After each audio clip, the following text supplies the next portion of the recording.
Okay, it is apparent that this is how we shut down the system. We did not have to shut down the PIV, but we had to get the pressure off of this head. This is what we're changing out here today. We just took off the header, but this is how we actually drain this down. We had to come inside. There's two risers that were confusing me. But what we did was we shut down the priming valve, control valve right there, and that shut down all the pressure. And then we drained the main drain on both of these systems, and now we opened up a hose valve at the top. So that's how we got the air in there to get that drained out. So that's what's going on here. We're gonna change this valve and be done. But yeah, here's our new one. Has that little ring gasket that we always got to be careful of, and there's our new gaskets. So it's always something good in the neighborhood. And this was installed, I can't see a date, but it's on there, probably in the 90s. Okay, it is apparent we got the old check valve off. It's on the ground right there, and there was a little bit of pressure on this, so I got a little bit wet, but that's okay.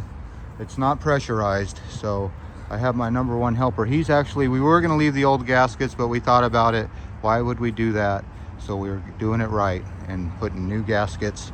There's the new check valve, the new gasket, and like I said, we did not have to turn this PIV off at this undisclosed location. But yeah, when you're working at a building like this, everything is a little nerve-wracking. And even the people on the freeway are watching me. So let's get to work.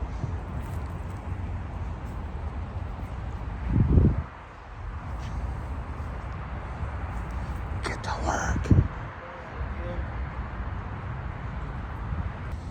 Okay, well, it is apparent that all that complaining was usually for nothing, but it's always for something. I can complain so easy.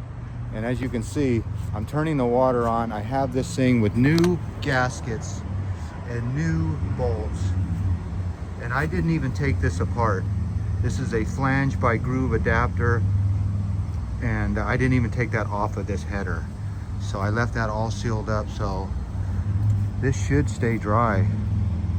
And I just dried it. So I don't know why that would be wet anyway, because that is the dry side. So I'll just take my little handkerchief for Pete's sake and dry it up. Yep, that's good. All right, let's go turn our valve on all the way. Nothing's easy. Got air? Oh, good, good, good.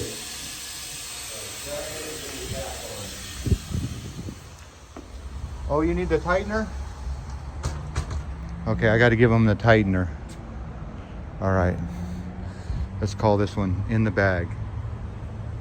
Well, as always, I want to thank you again for coming along with me on these What's Going On adventures. You know the drill. Peace, love, and all that hippie jazz. Bye-bye, everybody.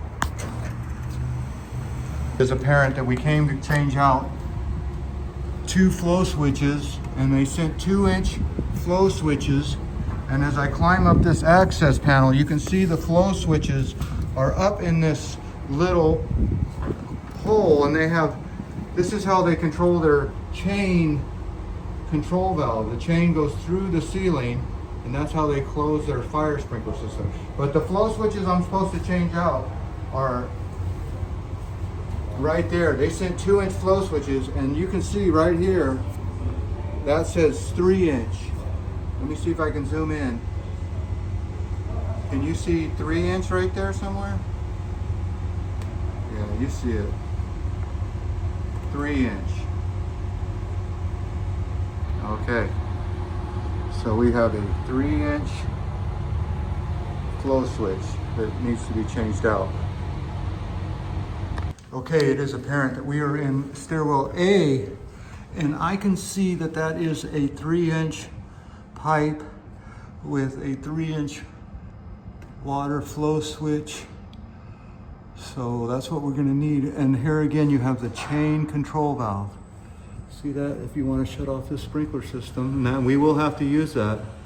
We will shut that and open this drain. Okay, so we know what we're doing.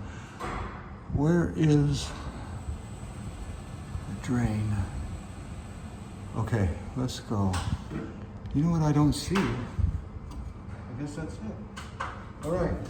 So we're gonna close that control valve and open this drain.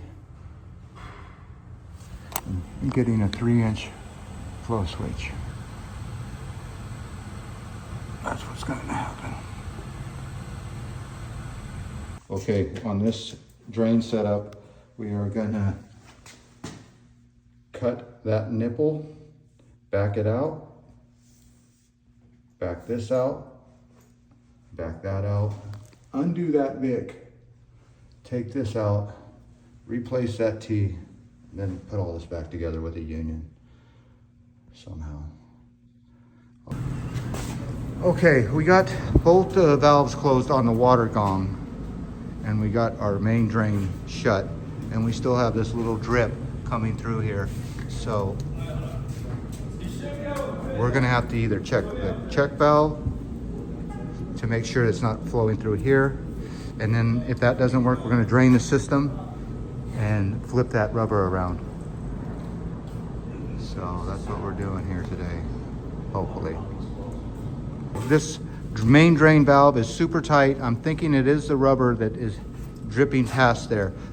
These valves have been closed the whole time I've been here, and that's not usually what leaks through. So we're gonna try to replace the rubber or the main drain valve on this 6-inch riser.